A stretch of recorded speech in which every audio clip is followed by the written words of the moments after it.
In some parts of the Zohar, Uriel is referred to as Uriel, but both names refer to the same angel in different aspects. The angels communicate with God by reading his thoughts. They see within God, as in a mirror, whatever they see, whatever God allows them to see, they see.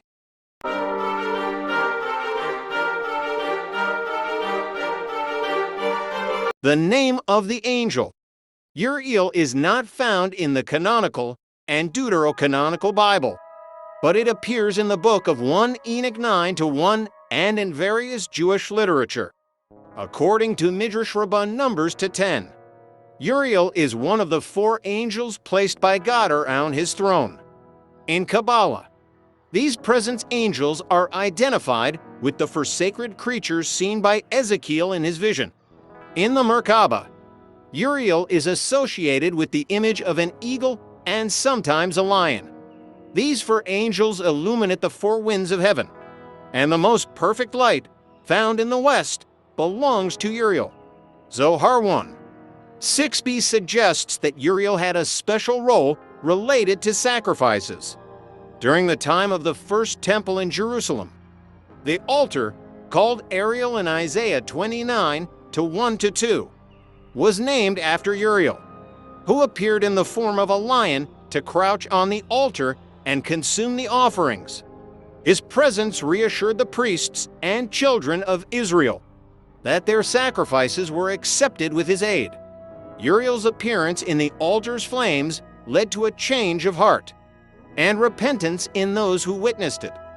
However, due to the sins of Israel, Uriel's primary power was taken from him, and the divine inspiration in the fire ceased. Instead, a strange fire descended upon the altar, taking the form of a dog, symbolizing the devil.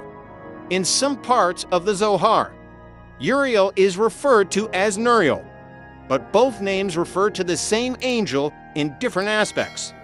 Uriel reflects the aspect of mercy, Hebrew, keys of God, while Uriel represents the aspect of severity and power, Gevurah. It's interesting to note the insights from Dr. Peter Kreeft. Angels don't experience time. They are not bound by it as they lack material existence. Therefore, they never get bored since boredom is related to waiting without action. So, what do they do for eternity? They have ideas that arise naturally in their minds, like an unending stream. Angels are like super scientists, super artists, super poets, and super philosophers. Angels possess intuitive intelligence.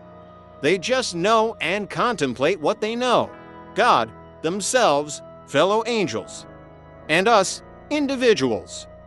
Because the individual is an endlessly unfolding subject, not a limited object with an ultimate end. Angels are never bored with them.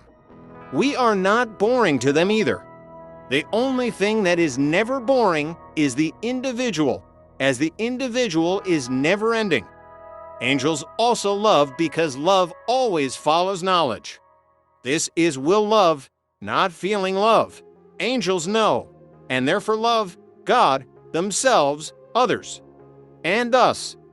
In heaven, we will do the same 8 things forever without ever feeling bored, knowing and loving God, angels, others, and ourselves, forever loving and valuing each layer of the cosmos in love that will never end. How do angels instantly come up with ideas? We also experience this on a smaller scale. Sometimes, ideas suddenly pop into our heads. This is familiar to us. That's what our minds are for. In fact, we might seem stranger to angels than they do to us because we have some of what they have. Intelligence, but they lack what we have: bodies and senses. From the human perspective, angels are magnificent. But if you flip that perspective and see it from the angel's viewpoint, we might appear quite strange, like dust that philosophizes or thinking beasts. All things about angels influence world history. Angels were created before time. They sang when the world was created. Some rebelled against God, becoming demons or evil spirits, establishing a hierarchy of hell that opposes the hierarchy of heaven. One of them was the serpent in the grass that tempted us to fall from heaven. Angels have been instruments at every major stage of God's plan to restore us to the path to heaven.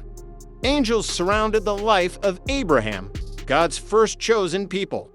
Angels announced to Sarah, his 100-year-old wife, who laughed when she heard she would have a child. Angels also prevented Abraham from sacrificing his son Isaac. Angels saved Abraham and his nephew Lot from the fire that destroyed Sodom and Gomorrah. Angels visited Jacob in the wilderness, ascending and descending from heaven like large trucks on a highway. Angels also held the hair of Habakkuk and threw him 1,000 kilometers. Angels visited elderly men and women, the blind and poor, shepherds and fugitives, but did not visit kings and politicians. Angels also visited a young Jewish girl as messengers of the Creator and asked her for permission to use her womb as the gateway to the world. And because she said yes to the angel, we can celebrate Christmas, Easter, and have hope for heaven. And when the Creator became a shivering, bald, and wet baby, surrounded by dirty sheep and lowing cows, the angels spread out in the dark night like 1,000,000 aircraft carriers. And when 33 years later, he had to muster the courage himself in the Garden of Gethsemane to leap into the cross-shaped chasm of hell, the angels were present to comfort him. And when he opened wide the doors of the world of the dead, the angels were also at the tomb's entrance to deliver the message to the women who then, like angels, relayed it to the slower to respond men. And when he ascended again, reminding his astonished friends, who stood gazing at the sky, that he would return and they should prepare the landing strip for his arrival throughout history. And when he returns, the angels will be there too, splitting the sky with trumpets and ushering us home.